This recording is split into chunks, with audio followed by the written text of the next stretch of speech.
Sasa shida yenye niko nayo, niko na wachezaji wangu hawana experience ya kucheza hii kiwango. Although tunacheza division 1 na experience yenye wako nayo at least iko chini, and then kitu ingine wote ni wanafunzi wako high school wote.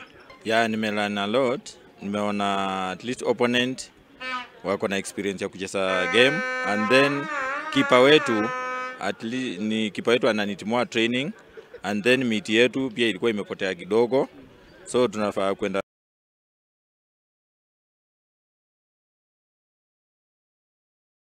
ndio tuwakuwe hardened juu most of them ni students. Nini kinatokea wakati gani? Makosa yakifanyika hatari pale na... Nashukuru kwa hii game ya leo.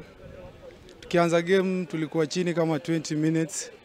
Hatukuwa tumezoea grao, lakini tulikam catch up baada ya players kufeel grao pia ilikuwa opponent, lakini nashukuru kwa hiyo win ya leo sababu kuna mistake kidogo tulikuwa nayo, lakini appreciate kwa hiyo win kwa players wangu, nasema ni asante.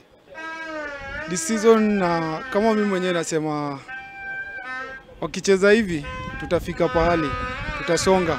Nina hiyo matumaini kufika final. Nini kinatokea wakati gani? Makosa